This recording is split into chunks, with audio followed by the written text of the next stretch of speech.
Welcome to the Cochrane Show.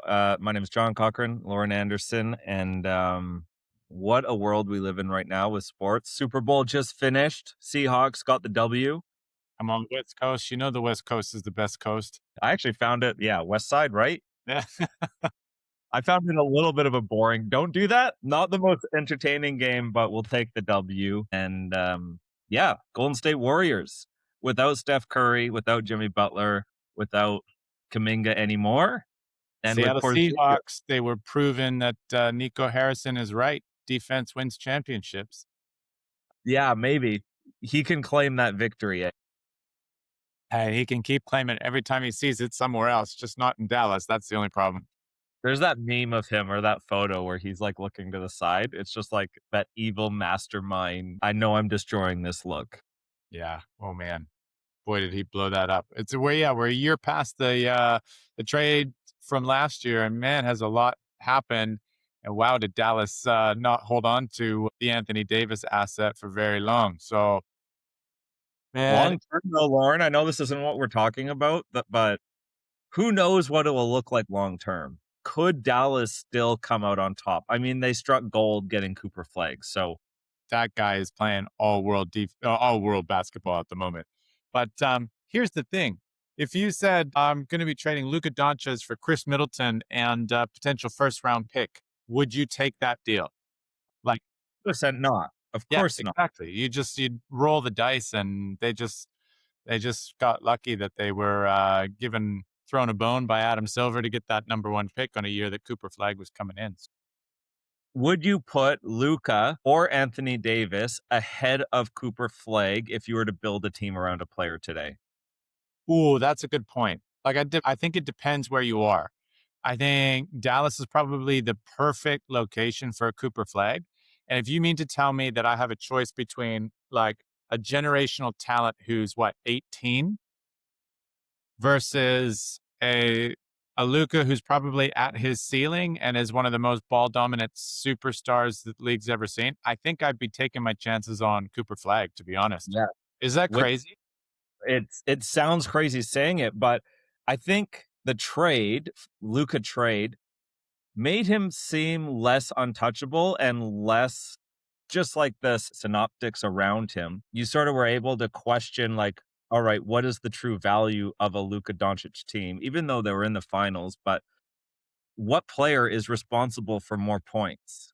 And what I mean by that is Cooper Flag brings triple what Luka brings on the defensive end and is still able to put up points on the offensive end and rebound. And with that short stint at point guard, play make as well. So is he more valuable to a team at this point?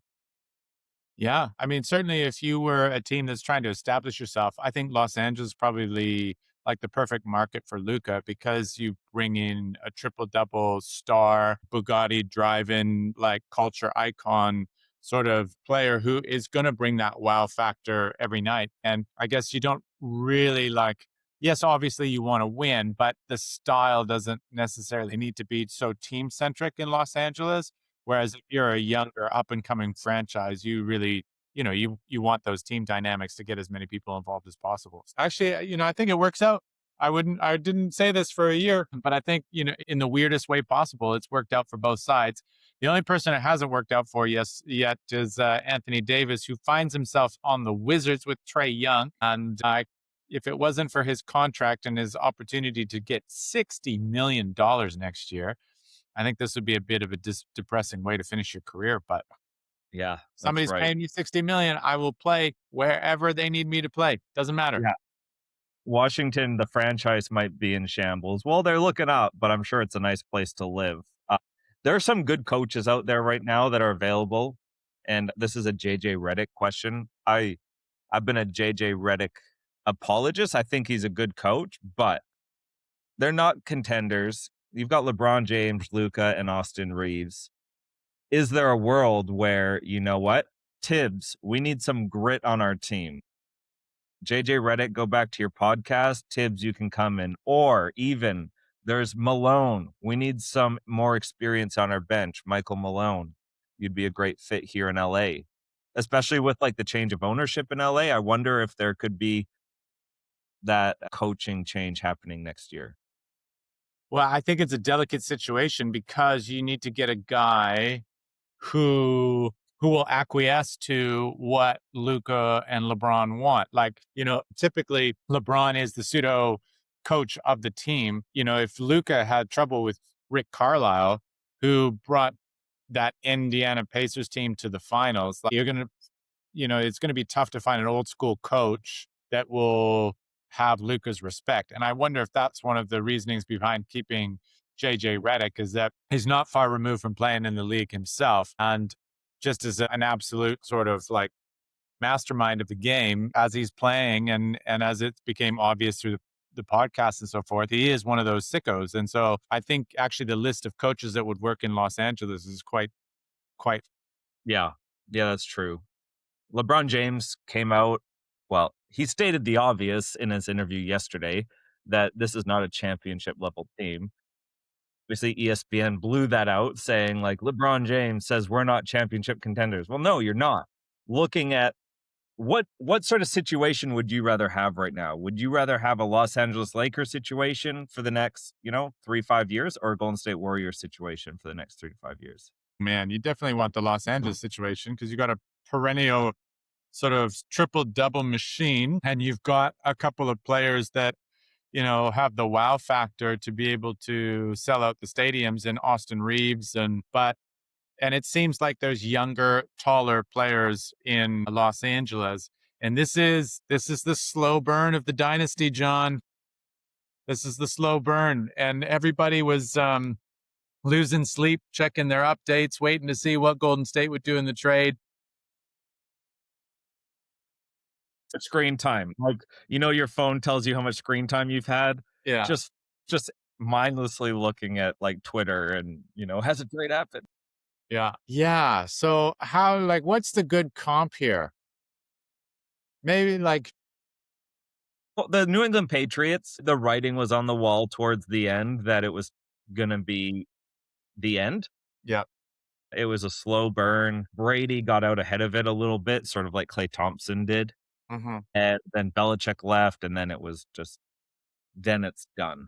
But I don't know. I'm hopeful for I am optimistic for the Warriors to win a round of the playoffs this year and to have a good run next year. Like I'm laughing. I'm trying to think of like the metaphor that's right for this. And it's like, I don't know, is it the kids asking for like a chocolate chip cookie and then them getting a raisin oatmeal cookie? Like you still see the sprinkles and you think you're getting the chocolate, and then you bite into it and it's raisin. You're like, man, this is not what we wanted. It's close, but it's not close enough. It find it hard to be super optimistic about the Porzingis trade. Not because I've forgotten what he did in the finals in limited minutes, but the fact that we've traded two guys who don't play for one guy who doesn't play. Like, we're still trading, we're talking about guys who are not playing very much. And I hope that with Warriors optimism is true, that they think he's going to get back onto the court soon and to have a big versatile big. But yeah, I believe the Rick Scalabrini effect of their trainer. Here's what I would rather have. I'd rather have a player that cannot play due to injury than players not playing for DMPs, right? Because there's at least hope that, we might get this guy back and he could add to what's happening here, compared to we've got 25 million of dead money because they just aren't going to work in our system. yeah. And I guess, Porzingis has what the team, like he's a free agent at the end of this year. Yeah. If it really turns out that it's not working, you're cutting your losses, just like, they had the team option on Kuminga for the end of the year. But yeah, if it's true that Porzingis can come in, we got a big ball stopper at the rim. You can shoot threes at a very high clip. I've always thought that Porzingis is sort of his rap was that he didn't play, he didn't beast down low a little bit, but hopefully with the camaraderie he has with Al Horford, that, having two skilled bigs down there will be great. But his 3-point threat is definitely going to be much bigger than Kuminga's, which is just space the floor better for Curry. And And the it's a rest of rim the team. protector, What's right? that? If he can play, he can protect the rim. If you think about the bigs that are in the West, you've got Chet, you've got Wemby, like this, you got Jokic. this just adds some more size to be able to contend with those players. And Horford, I've been super impressed with Horford since about Christmas time. I think he has just played he's turned back the clock. Yesterday, he was the reason for the win. Guy Santos got the buzzer beater or the final bucket, but Horford with the extra effort plays, getting rebounds, getting scrapped and clawed, and what is that? Bluetooth speaker. I'm just checking out some stats here, and it just was automatically playing a YouTube video that I was watching before we hopped on. Sorry about that. Well, I would like this starting lineup. Porzingis, like let's talk about this year and then next year. Porzingis, Draymond Green, Moody, Melton, Steph. Right? That's solid. Yeah. Next year, you would probably I don't know if they can afford to bring Melton back next year because he's gonna ask for a lot more money than he's on right now. But next year, you'd have Porzingis. I don't know, would you do Porzingis, Jimmy Butler, Moody, Melton, Steph, and bring Draymond off the bench? Yeah, and all of a sudden, your team's looking quite different to what it was before.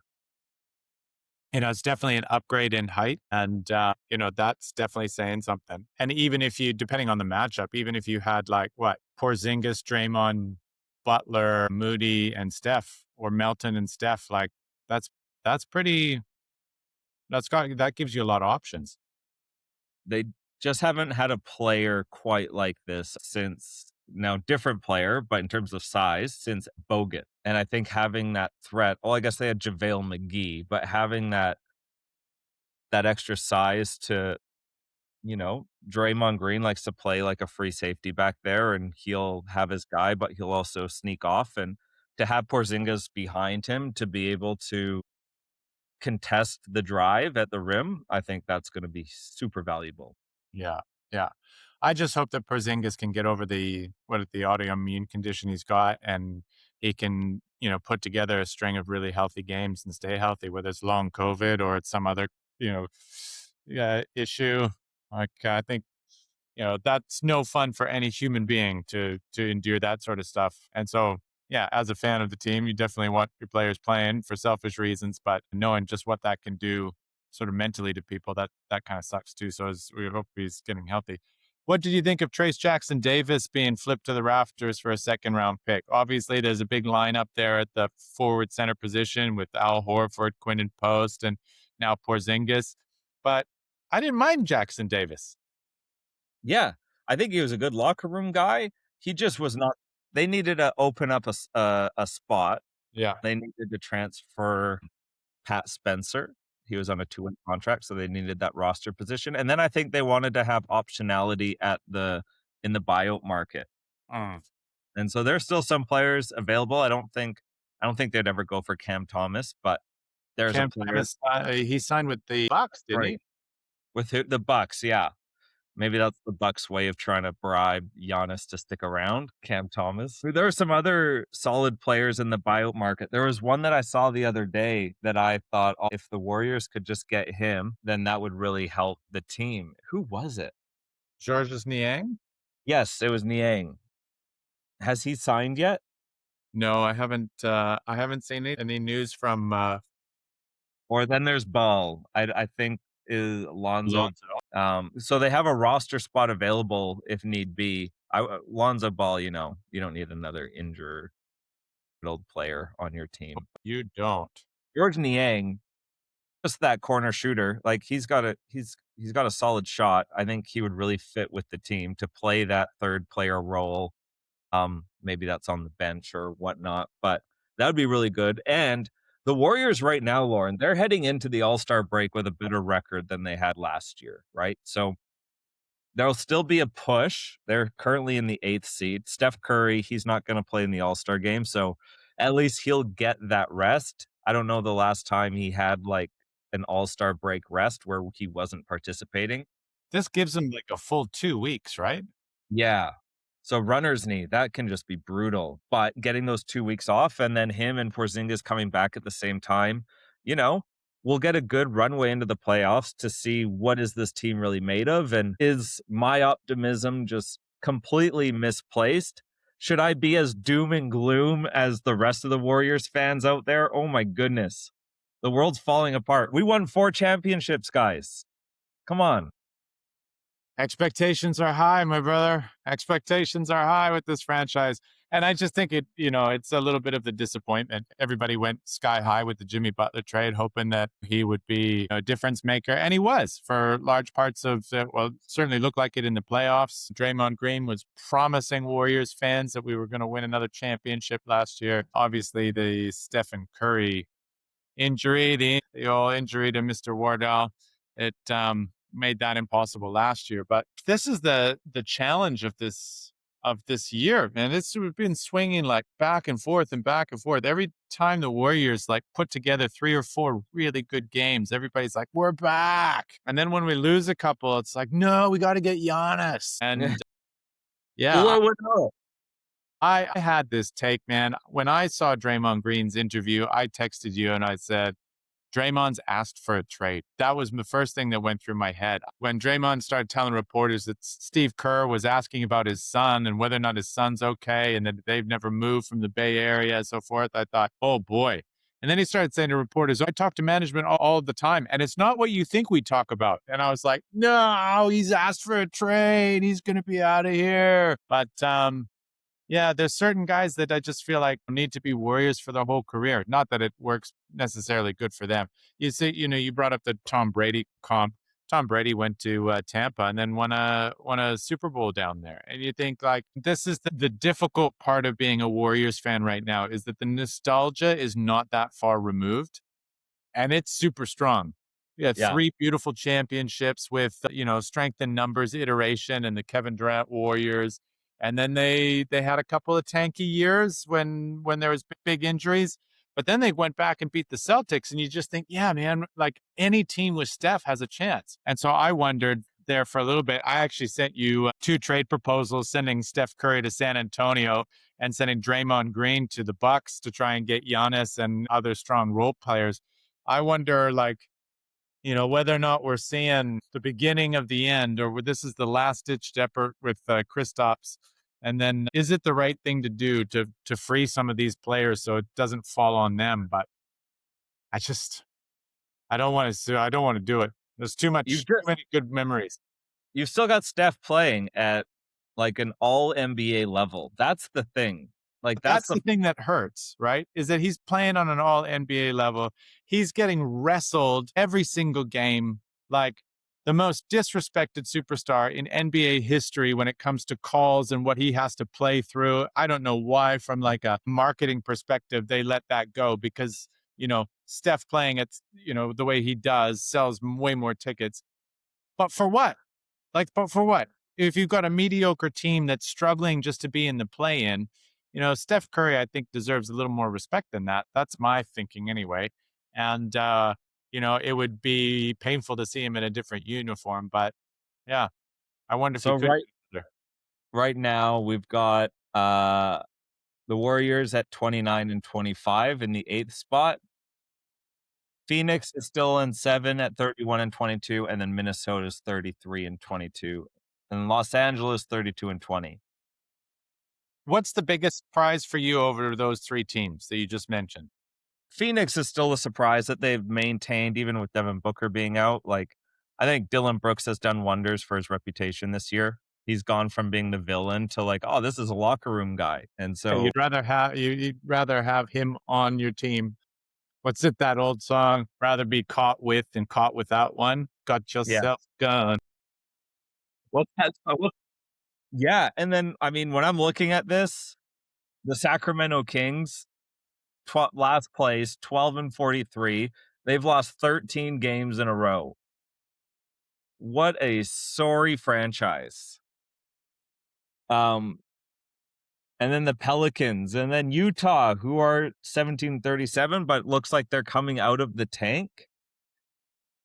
Yeah, but they're trying to tank. You see that they kept Jaren Jackson Jr. and Lauri Markkanen off the 4th quarter, got in trouble for it. And so the next game, they just sat Lauri Markkanen for the 4th quarter, and they still beat the Heat. Do they have their draft pick next year? Yeah, I think that's what they're trying to do is to tank to maintain a good draft pick. And seeing as they're only like 2 spots off the absolute bottom, they're not in a hurry to win a whole lot of games. But yeah, I guess the reason I asked that question about who you're most surprised by, I thought that Minnesota was going to be way like more reliable this year.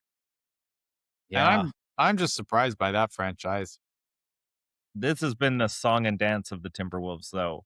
They start the season real slow, and then Anthony Edwards sort of just goes into alpha mode towards the end of the season, and that's just who they've been last year, the year before. So I'm not concerned about them. I think they'll probably end up in 5, and that sounds right to me. I don't think they're better than the Spurs, the Nuggets, or the Rockets, or the Thunder. So that makes sense. The Lakers, I don't know how they keep getting how are they still 32 and 20? JJ Everything I Redick. mean, JJ JJ Redick. that's right. The way they're covered, though, it's like the sky's falling. Like, the worst team in the league is the way they're covered, but Well, they're that's gonna play Los up. Angeles and New York. Speaking of New York, though, these guys have gone 9-1 over their last 10, and it seems like between them and Cleveland, they're starting to turn up the pressure on that top spot here. You know, top 4 teams of Detroit, New York, Cleveland, and then Boston. You'd have to put in there the way they're continuing to play. That eastern side of things. What do you think was the most impactful trade out of the on the trade deadline? I would say the most surprising trade was obviously Harden for Garland. That was and I think due to the fact that Garland hasn't really played much this year, that's the most impactful trade for Yeah, Cleveland yeah, for this season. 100%, 100%. What do you think of that fit? And would you look, they've played a couple games, Harden's looked fine. What are your thoughts on that trade? Well, if Harden is chasing a championship, this is his best chance to do it. Like even in Philadelphia, like with despite the fact that Joel Embiid was, really quite good in those days, it was still he was the second guy that needed to eat. James was, right? And so, his disappearing acts in the playoffs were far visible than I think they will be in Cleveland. Donovan Mitchell is sort of at peak powers and is quite an alpha on that system. And then you've got, just a trio of bigs, up the front there that can just catch lobs all day long. So the team's almost like built for James Harden to be, a pick and roll contributor, which seems to be his skill set. So to come in and just provide reliable scoring, they might lose a little bit on defense, but I feel like that team kind of is okay in that regard. Garland wasn't adding much on defense regardless. Yeah, yeah. So I think for Cleveland and for James Harden, this is the best chance he has at going really deep into the playoffs. And I think it's a strategic move on his behalf too, where the East is more open this year than it ever has been. And so, New York was until recently pretty shaky. I mean, Detroit does look like a juggernaut, but they're not really battle tested deep in the playoffs. And then if you're Cleveland, you'd like your chances against Boston, Toronto, Philly, Orlando, Miami, like each one of those, you think that you'd be all right. And so for James Harden picking a team, he knows he's going nowhere with the Clippers. And here he might be able to get his ring and that'll be it. Yeah. I could see Cleveland actually jumping up to the 1 seed by the end of the season, not just because of James Harden, but I don't what suspensions are gonna be handed out for Detroit after Malice in the Palace 2.0? Uh, Thankfully, they weren't fighting fans. So that's, no, that's true, but Isaiah Stewart, I think he's gonna be done this season. I think his season's done. you think the Um, season is done. Who you was the can't run up guy? Who? you ran up Yeah. Oof. I don't know what instigated it, but you were gonna say Charlotte. 3 teams in the Eastern Conference in their last 10 are 9-1. The Knicks, the Cavaliers, and the Charlotte Hornets. 9-1 in their last 10. They're in the 10th seed. They're 1 game back behind Atlanta. If Charlotte makes the playoffs, they're gonna be my Eastern Conference playoff team to watch. I just think it's that fan base is gonna be so excited. They're I don't know. Do they belong there? Who knows? Lorenzo Ball, he's gonna Lorenzo? Lamelo? LaMelo, sorry. LaMelo Ball, he's gonna do some ridiculous stuff, and they're just a fun team. Yeah, yeah. Now I've been ragging on the Charlotte Hornets for a long time now, and particularly LaMelo Ball. I just, so hopefully I'll get proved wrong, but I would like Yeah. to see him deep in a playoff series and see how he handles that pressure, and whether or not he's built for that. We'll see. He's such a goof. Indiana Pacers getting Zubac was pretty surprising for me. I didn't see that. That one came out of left field. No, but I think it's a perfect addition for them. Yeah.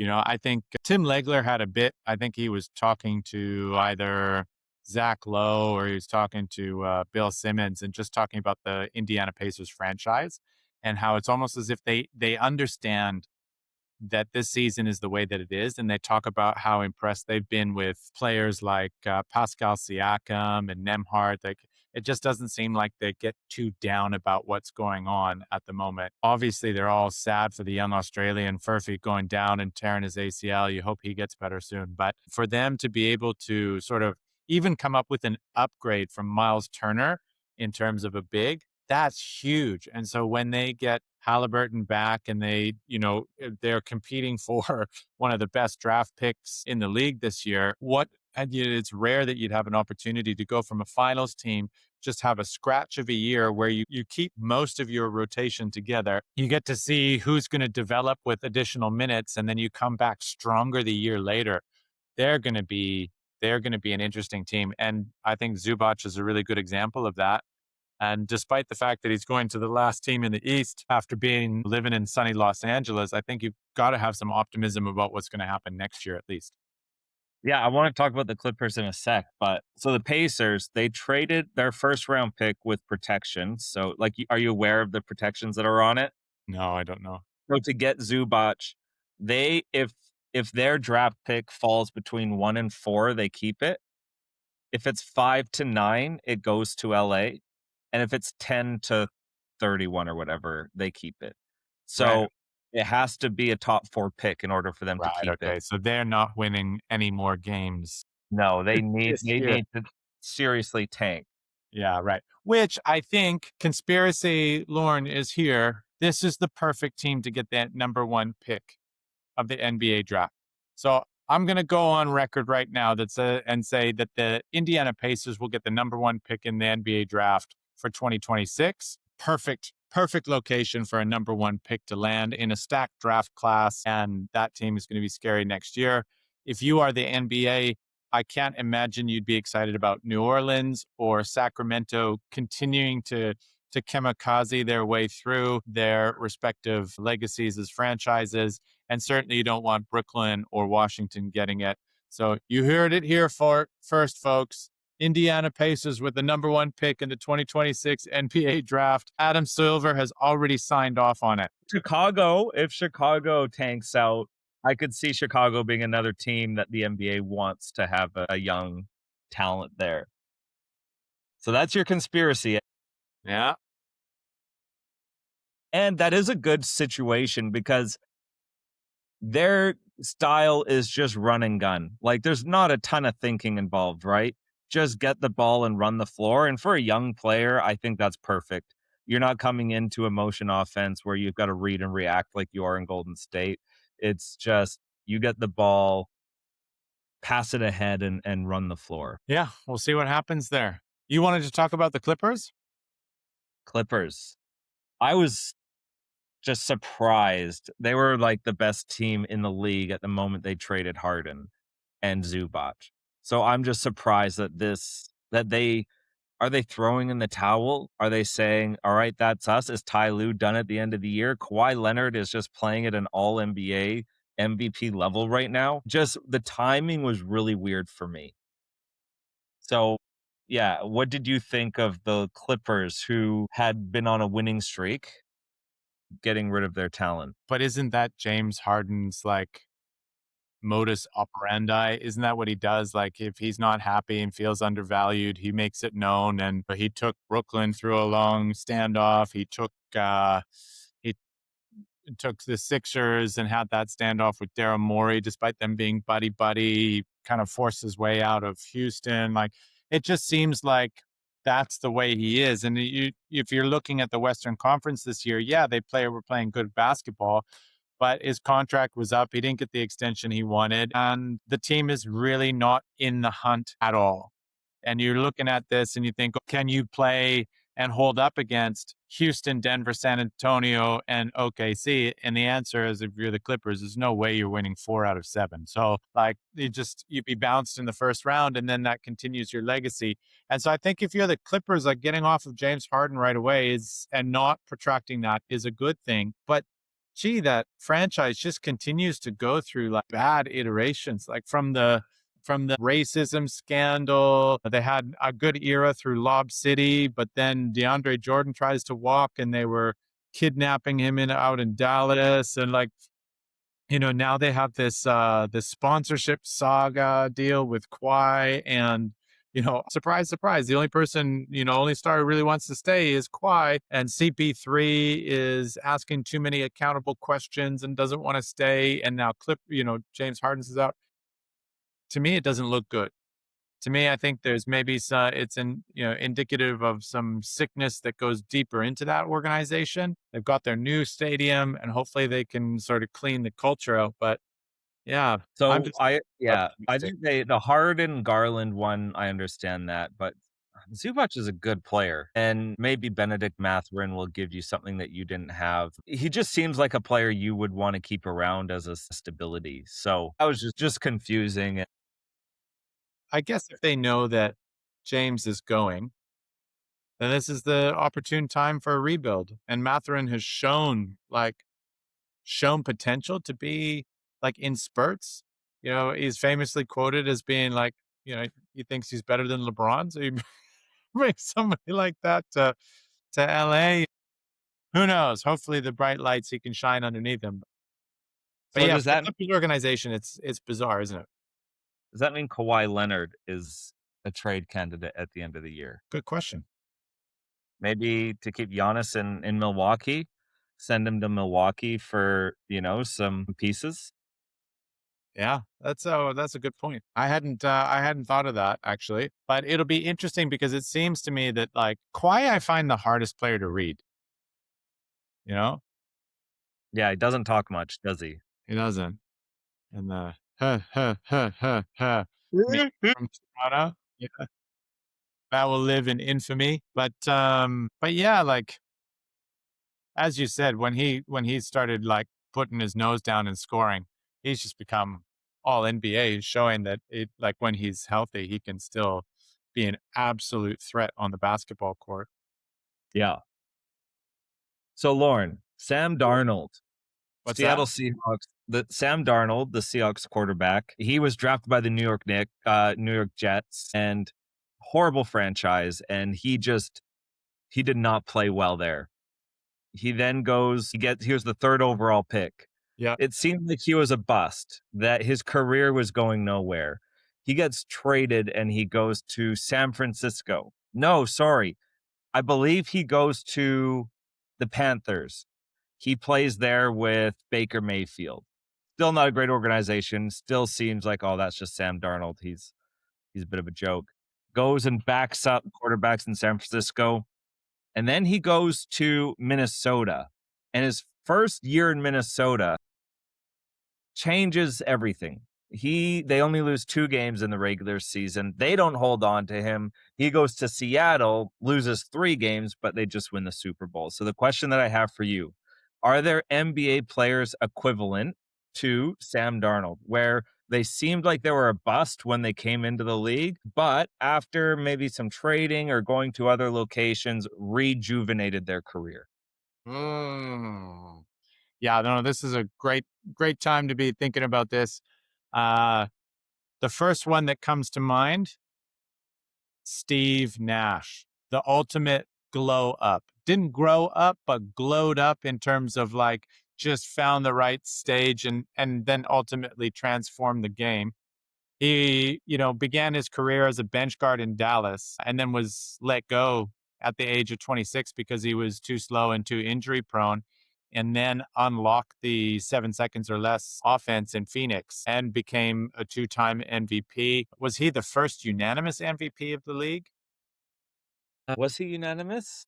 But anyway, so yeah, two-time MVP, and you can hear all sorts of debates about whether he should have been the MVP in his second season, but or then well, the second time he won the award. But Steve Nash is one of those guys where, unfortunately, the tail end of his career in Los Angeles didn't kind of go the way he expected it. But definitely well respected throughout the league and grew up. A guy who's playing right now that I kind of feel like fits this comp is actually Norm Powell. Hmm. Norm Powell in Toronto, he was inconsistent minutes. And, granted, like, I think the NBA is a little bit different to the NFL in that you've got such a big team, but certainly the quarterback position, you get a big light shine there. And the NBA is a little bit more fluid in its positionality and so forth. But yeah, Norm Powell this year, I think he's having an MVP or not an MVP, an All-Star season, and just has had a couple of really strong years with the Clippers, now with the Miami Heat, an NBA champion from Toronto. And when I was watching the Raptors as a Raptors fan in that championship year, there were so many times in the playoffs where the ball would go to Norm and he just it felt like he was scared and he might overplay a little bit. He'd every now and again have some big shots, but it always looked like he was thinking about things maybe a little bit too much. Whereas now it just seems like he's become a pure player. Yeah. What about you? What's some noteworthy glow ups NBA players?